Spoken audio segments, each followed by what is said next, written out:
Hello everyone, welcome back to the Storm 33. I'm here to finish off my channel messages, okay?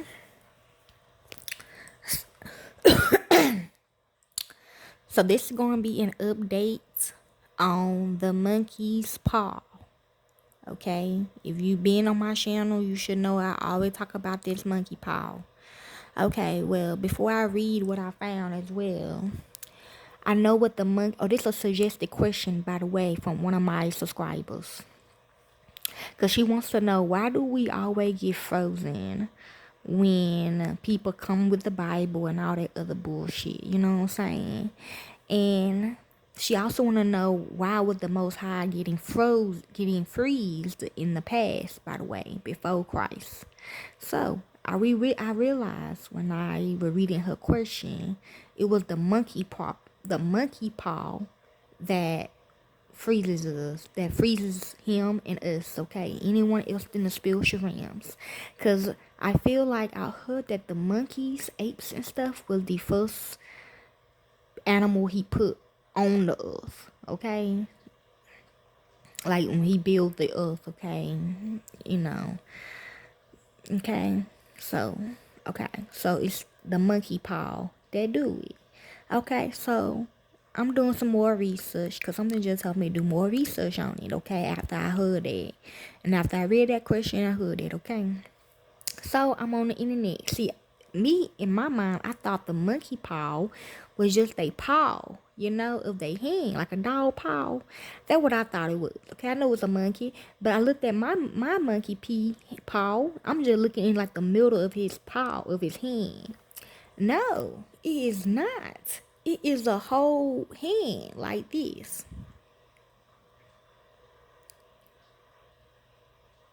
It looked like this, y'all.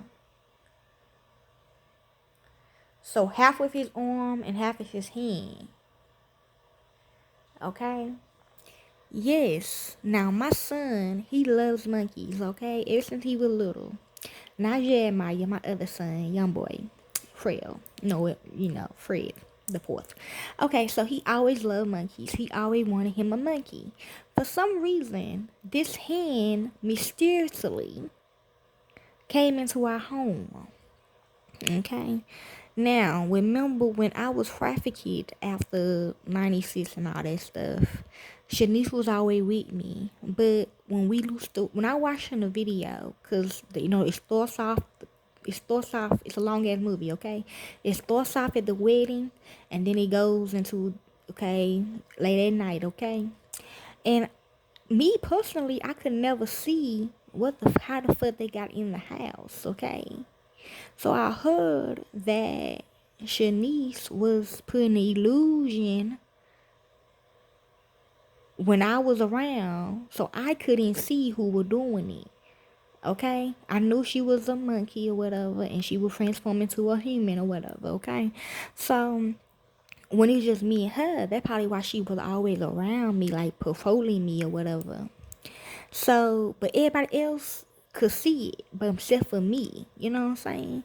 And that's what I'm seeing, y'all. And she was also like always hiding stuff from me with this monkey paw of her dad, okay? She's like the first generation of them, okay? Yes, him. Okay, so it mysteriously popped up in the house one day. Okay, young boy found it or whatever, blah blah blah. Okay, and I think, okay, also during that time I was being trafficked, she was also pretending to be trafficked as well. Okay, so she can gain my trust and also gain their loyalty as well. You know what I'm saying? Okay, so it's mysteriously come in the house or whatever. Young boy playing with it or whatever the case. Well, he wasn't playing with it, but he found it and he showed it to us. It's an episode of it as well. I'm gonna try to find it on YouTube, but it's titled "The Monkey Paw Episode on The Simpsons." Okay, so I pulled up the episode and I'm finna read it to y'all, okay? The monkey's paw is a magical severe ape hand that can grant wishes. Okay, so her daddy was an ape, okay? See? Okay, it has 4 fingers, and each time one makes a wish, a finger will go down. Every wish, however, has a negative twist to it. It appears on Lisa's Nightmare segment on the episode Free House of Horror 2, being sold to Homer by a salesman in Mauritius. Okay, the wishes, okay? The Simpsons family. Maggie wishes for a new pacifier that arrives in a luxury car. Oddly, this is the only one made by the Simpson family that doesn't have any negatives. Bart wishes for the Simpsons to be rich. This is what they say in this show, okay? Bart wishes for the Simpsons to be rich and famous, which ends up with the family being hated. Lisa wishes for world peace, which results in aliens coming to Earth. Homer wishes for a turkey sandwich. The sandwich is too dry for his taste. Okay, the ape hen, Mr. Ape, okay, her father. He was like, we did wish. He told us to do it though. And so we did, okay, young boy, you must forgot. So look at me. I say I wishes for world peace. I kinda did get it though a little bit. I'm getting it. I'm trying to get it, you know what I'm saying? Okay, the Flanders family. Just as Homer decided to throw it out, Flanders ended up being supplied with it by the farmer out of spite. Ned Flanders wishes for the then impending invasion by Kang and Kodos to be repelled. Ned then wishes his house was a castle. Shockingly, Flanders' wishes don't seem to come with the usual consequences. And some townspeople, maybe because like we were the first one, well we ain't the first one, but you know, when he gave us permission to wish on it, you know, that's probably why. But anyways, and some townspeople hailed him as a hero and carried him back to his house while scattering him with roses. Flanders then decided to spruce up the old homestead, causing their house to be turned into a castle. Homer eventually and bitterly wishes he had a monkey's paw afterwards. Okay? In Free House of Horror the Third, the monkey's paw is among the items the peddler who gave Homer a crusty doll possessed. Okay? I'm gonna try to find that one too, okay? But this more interesting, right, y'all? I'm just playing, okay? Ironically, like the monkey's paw, which granted the Simpsons family four wishes, the genie in the animated Aladdin franchise, who once granted the title character three wishes, had four fingers as well. The film will release after the monkey paws debuted on The Simpsons in Treehouse of Horror the 2. Okay? See? And oddly enough, like this, she literally was coming to us to trying to find her power because it keep escaping her. Okay, I'm gonna say, hold on, y'all. Okay, here's the other part I found. Okay, this title, "The Monkey's Paw." How gruesome should it be? Okay, that's another channel. I'm just gonna tell y'all about this right quick. Among all of us, it made ring champion. It seems that the personal favorite story thus far is the monkey paw. We decided that we need a horror story to round out our first set of books. Okay. We decided, okay, I remember years ago watching The Simpsons Treehouse of Horror Halloween special where Homer buys a magical monkey's paw and Bart and Lisa make wishes that totally backfire. This was the singular time in my life where watching The Simpsons came in handy. After reading the original story, John and I decided this was the one we were looking for. Okay, originally a short story by W. Jacobs, the monkey paws were excellent to adapt into a simple, shiny, graded reader. There are only four main characters. The whole story takes place in one house, and work safety issues abound in China. We adapted the setting to 1980 China, a short time after Deng Xiaoping famously instituted China's new policies of reforms and openness.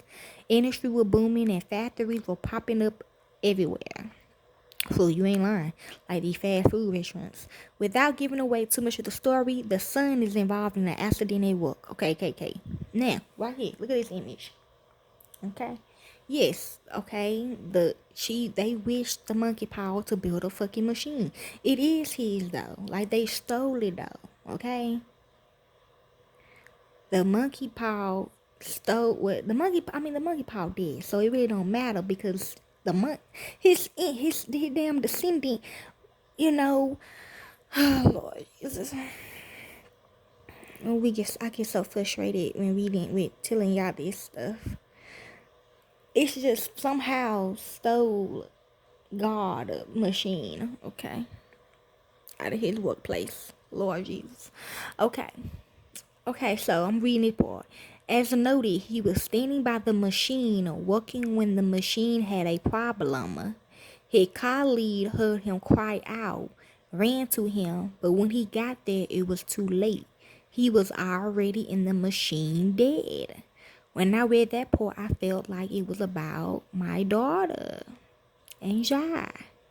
But I was too late because where the hell was happening was like I was going on a fucking, like, I don't know the hell I was at. I was somewhere, like, it's like I'm trying to find my way in. It was crazy, okay? This being one of the critical parts of the story, we wanted to have an illustration depicting the workplace accident. Our illustrators wasn't quite sure how to handle this. This is the first sketch of what we got back, okay? His hand sticking out of a machine. We didn't quite think this captured the moment where besides the dials made the machine look like a creature that was eating the poor kid. Whew. How did he get in there anyways? Back to the drawing board, okay? Yeah, blame the person that put them in there, okay? Thank you. See? Put her in there, them in there, thank you. Where we traded a gruesome hand for a gruesome body. See? Perhaps a bit too gruesome. Yes. And did he really get caught in that machine? Doesn't look too lethal. For all we know, he could have been shot and conventionally fed dead over the machine. Okay? Maybe adults could handle this, but surely we have some young readers from whom this would not be appropriate, like me. We asked him to take out a bit of the gore and make it less disturbing. Here's what we got back. Okay? Brilliant idea. How about we just stick some machinery over the body? Yeah, but we still got a body stuck in the machine. Besides, it didn't look like you could fit a body in there.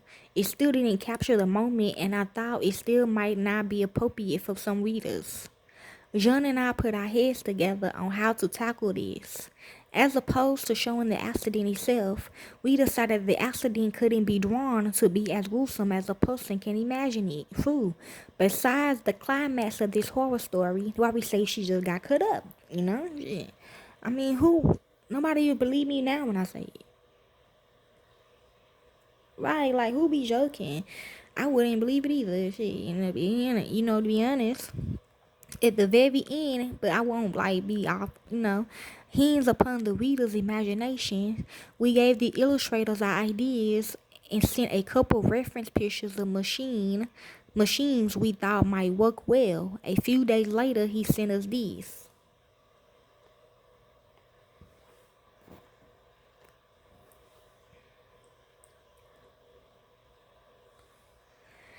Wow, that looks really scary, was my first reaction, falling with no chance of recovery into the menacing years below, paired with his expression of pending doom.